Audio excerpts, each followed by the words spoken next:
Hey everyone, welcome to the kitchen. I'm Cap, this is my place. It's time for this month's cooking tutorial. Guys, we are rapidly running out of stuff that I know how to cook. So if you have something that you'd like to learn how to make that I haven't covered, please put it in the comment section down below. I'll have a couple of whacks at it off camera so I can figure out how to really how to make it, and then we'll do it here on the video for you guys. This week, what we're going to do is we're going to roast some bell peppers. That's these guys here. What do we need? Well, no kidding, we need our bell peppers. On the nice to have list for ingredients is also some olive oil and some garlic. The olive oil and the garlic are here in the kitchen already, just trust me. For equipment, well, we're going to do this a couple of different ways. And the first way is the simplest way. It does work, but it may not be the best way to do this. And that's, we're going to use the stovetop. So, for the stovetop method, we're going to need to move the grate to the side, exposing the burner. We're going to need, oh, look at that, a long grill fork. And then, once we're done with the process on the stovetop, we need a bag or two bags. The best way, the most efficient way to do this is once you've charred all the skin, because that's what we're doing, we're burning the skin and eating up the inside, the meat of the flesh of the pepper. Once we've accomplished that, we're going to put the pepper right in a bag. The most efficient way to do that is in a plastic bag. If you're squeamish about having hot, high water content food items in a plastic bag, I don't blame you. There's a lot of conflicting bad data and statements from manufacturers who just want to sell stuff. You can put it in a paper bag, roll up the paper bag, and then go ahead and put it inside the plastic bag. What that's going to accomplish is we've heated up the flesh of the pepper and charred the exterior. And so that hot, moist interior is going to steam loosen the burned skin. When we pull it out, we're going to be able to take a small paring knife. It's going to sit there for about 20 minutes. And then we're going to use the blade of the knife to gently scrape off all the skin. We can then slice it up and we can put it in olive oil with some garlic and let it sit for a while, and we can use it for sandwiches. That's where those nice soft peppers come from that you get when you order a sub from your local sub shop. Let's give this a first way a try. I've got my bags right here on the kitchen counter. I've gone ahead and stabbed the pepper on with a fork. I'm going to use my large burner on high, and I'm just going to hold the pepper in the flame, and I'm going to very slowly rotate it. You can probably hear some popping as the skin, the water in the skin begins to heat up and boil in the flame. Don't be afraid.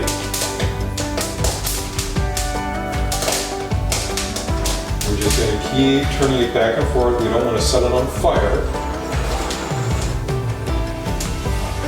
And what we're getting already, I'll hold this up here in a second, because we're already beginning to get some charring here just in those few seconds. And that's what we want to see. We're going to blister that up completely.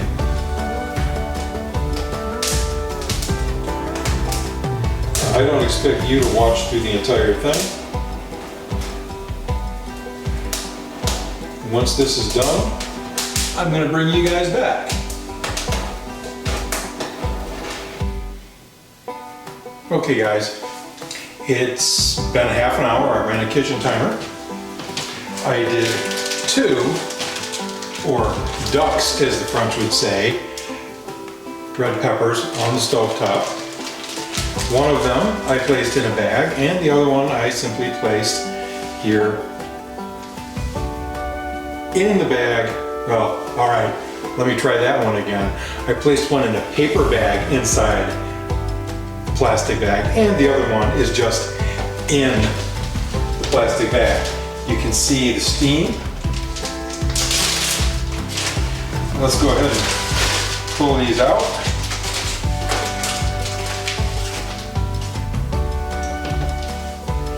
I've got my paring knife. And what we're going to do here is we're just going to scrape this. Oh, look at that. See how easy that is? That's just going to come right off of there. And this is going to be de-freaking-licious. So let me get these cleaned up. All right, guys. No surprises here. We have our 2 peppers. The one that was in direct contact with the plastic bag was considerably easier to get the skin off. However, again, as I said, for those of you who are somewhat squeamish about having your hot food in direct contact with a plastic bag, the paper bag does work. However, you are going to have to turn around and you're going to have to char the pepper more thoroughly. And as I cut this open, you're also going to have to go ahead. It's quite likely wash it off in the sink. So let's get this cut open. This is what we're looking at here. Again, the pepper hasn't really been cooked. But what we have done is we softened it considerably, and in doing so we've made it much easier to get the skin, as I do this, get the skin off the pepper. When you cut it open, you're going to find a considerable amount of liquid inside. So you're going to need a couple of paper towels handy. So let's get this cleaned up and put in a jar, and we'll move on to the next way that we're going to do this. Okay guys, now for part 2, what we're going to do is we're going to do this in the oven, looking for the same results. The third way you can do this, you can do it on your grill. The only difference is going to be that you're not going to need parchment paper, and when you put it on your grill, instead of skin up, you're going to go skin down towards the fire. So far as using a grill goes, it's obviously going to be easier for you to do temperature control if you're using a gas grill or a pellet grill. As a matter of fact, with some pellet grills, you can actually set the temperature like you could with the oven. So what's the first thing we're going to do with this? Well, we're gonna wait, hold on, I'm being a moron here. The first thing we're gonna do is we're gonna cut the pepper in half. And when you do that, this here, this is called the pith, P-I-T-H. I talked about this in my video where we made the stuffed green peppers. The pith contains the seeds. It's a little bitter perhaps. Into the trash that goes, and oh yeah, the seeds. They don't add anything good to flavor or texture. So just get rid of it. So the next thing we're gonna need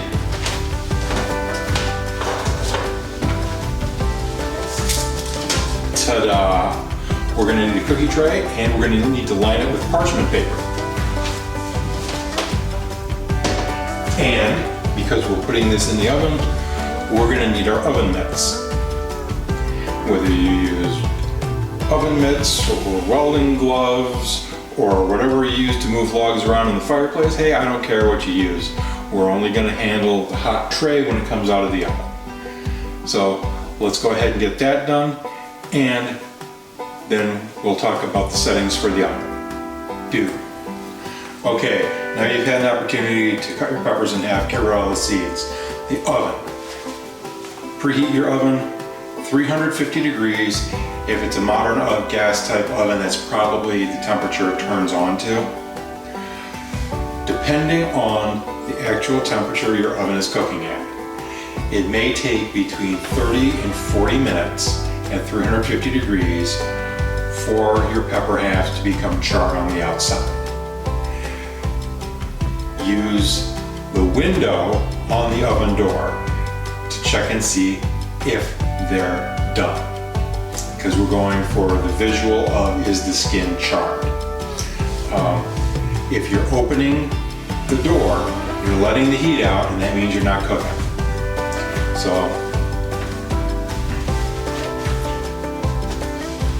the inside of the hot oven is hot. I know if I don't say that, someone at some point is going to stumble across this video and burn themselves terribly.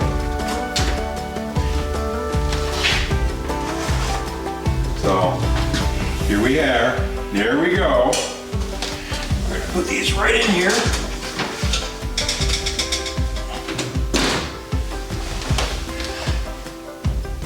Cook time, like I said, 40 minutes we're gonna set it at. Does that mean it has to go 40 minutes? Again, no, it doesn't have to go 40 minutes. I'm gonna run a timer on my phone, and when my phone timer goes off in half an hour, I'm gonna come back and take another look. If they're done, I'll pull them out and turn the camera back on, and if they're not done, I won't pull them out. I'll let them go another 10 minutes. Remember, folks, this is neither brain science or rocket surgery. We're just cooking. And we'll see you momentarily. Okay guys, so turns out my oven is a little on the cool side, and I had to add another 10 minutes for a total of 50. Who knew? Now, let's reach into the bag here and pull this out. The skin on these did not crisp in the oven anywhere near like what it did on the stovetop.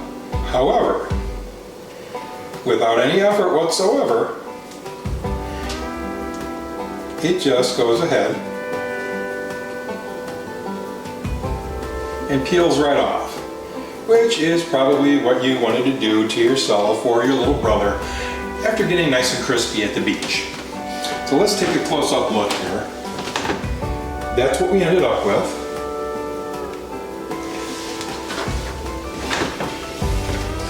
Now you may be asking, Cap,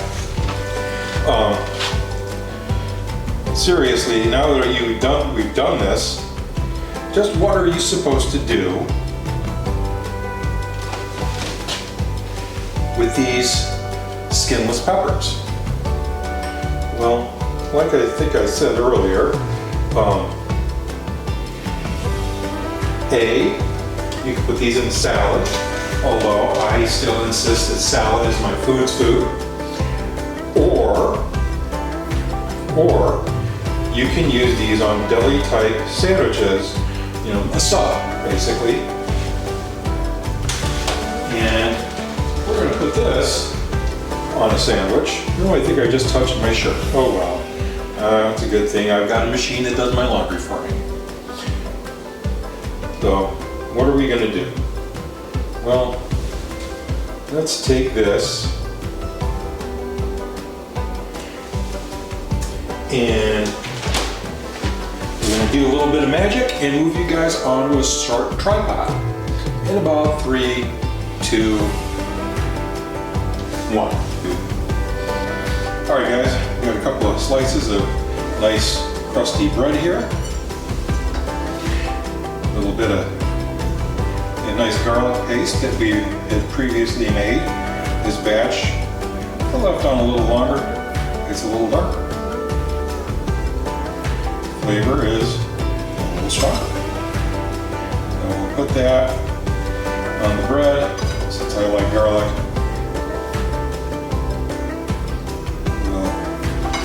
Put it on both slices of bread. A couple slices of onion. Take a piece here of our pepper. A little bit of meat. Oh, look at that. Pastrami. Is it good pastrami? No, not really. It's adequate pastrami. But it is pastrami. I guess I'll put another one of these on top here. 2 more of these. And there we go. We got a nice thick sandwich there. It's going to be nice and filling, but not too much. Anyhow, guys, I'm going to eat my dinner. Thanks for watching. We have new videos scheduled every Wednesday. And I'm attempting vlogs anyhow. On Mondays and Fridays, where I run out of stuff I know how to cook, we'll just do the vlogs on the Wednesday normally reserved food kitchen tutorials. Anyhow, we'll see you as soon as we see you. Bye-bye.